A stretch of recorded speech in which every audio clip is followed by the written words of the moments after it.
देवांना ज्याच्याकडनं सेवा करून घ्यायची आहे तो जगाच्या पाठीवर कुठेही असला तरी त्याला ते बुद्धी देऊन तिथे बोलवून त्याच्याकडनं ती सेवा पूर्ण करून घेतात. तिथे कोणी चुकू शकत नाही. भले तुम्ही म्हणला की मी नाही करणार ह्या वेळेस, तुम्ही ठरवून बघा, पण तो भगवंत असा आहे आणि ते सद्गुरूंची कृपा अशी आहे की ते त्या क्षणी त्याला बोलवून घेतात आणि त्याच्याकडून ती सेवा पूर्ण करून घेतात. आज खरंच हे की एक मला विशेषत्वाने असं जाणवलं की सगळं मोठे पण घ्यायचं पण करायचं नाही, हे मला प्रकर्षाने जाणवलं. आजकाल ही वृत्ती नाहीये. आजकाल घरामध्ये नवीन युगातलं सांगायला लागलं की घरात काही केलं तरी त्याचा फोटो स्टेटस म्हणून ठेवला जातो.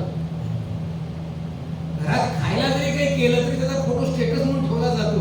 पण आज खरंच कौतुकास्पद वाटलं मला, आणि सगळे रिटायर्ड आहेत म्हटल्यानंतर अजूनच कौतुक वाटलं की यांचा आर्थिक सोर्स काय. मी यांना विचारलं का की काही व्यवसाय वगैरे आहे का. कोण करत नाही आजकाल. कोणासाठी कोण करायला लागेल. एक केवळ सद्गुरूंची इच्छा आणि एक सद्गुरूंचं कार्य आणि सद्गुरूंच्या मनात ती भावना होती म्हणून ती भावना शिष्याने पूर्ण करणं हे विशेषत्व. त्याचा अभिमान आहे आम्हाला की आमच्या मोठ्या महाराजांना असं कोणी शिष्याने काही कर्तव्य केलं किंवा असं कर्तृत्व दाखवलं तर त्यांना फार अभिमान वाटला. आज मला खरंच अभिमान वाटला. आणि तुम्ही सर्वजण पण पृथ्वी आहात, सगळ्या ह्याच्यासाठी शिकलेलं आहे.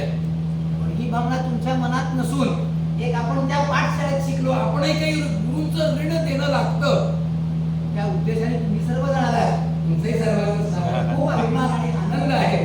आणि सर्वात जास्त महत्वाचं मला कौतुक वाटलं आमच्या भाग्यवंतांचं की त्यांनी एक हक्काने येऊन मला फोन केला की महाराज असं असं आमची इच्छा आहे, तुम्ही काय करू शकता. म्हटलं मला जेवढं होईल तेवढं मी तुम्हाला सहकार्य करेन आणि तुमचं घर या भावनेनेच तुम्ही या आणि हे कार्य संपन्न करा.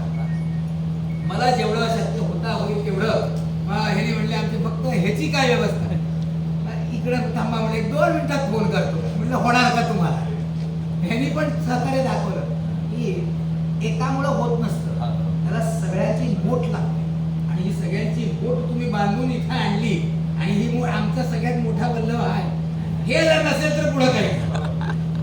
जसं आपण देवतांचं कुठलंही अनुष्ठान करतो त्याची पूर्तता म्हणून हवन करतो. हवन म्हणजे काय, ते देवाचे ग्रास आहे. तसं तुम्हाला त्यांनी काही ग्रास दिले तरच तुमचं हवन पूर्ण आहे. असं भगवंताच्या कृपेने सद्गुरूंच्या आशीर्वादाने अशीच तुमच्याकडनं भगवंताने सद्गुरूंनी महाराजांनी अखंड अव्याहत जोपर्यंत तुमच्या श्वासाचा श्वास आहे तोपर्यंत तुम्हाला सर्वांकडनं सेवा करून घ्यावी अशी आणि वेदोनारायणाची कृपा तुम्हाला लाभावी. सद्गुरूंचा आणि देवाचा आशीर्वाद तुमच्या पाठीशी असावा. मला या सेवेसाठी उत्तम आरोग्य आणि उदंड आयुष्य लाभो हीच महाराजांच्या चरणी प्रार्थना. अवधूत श्री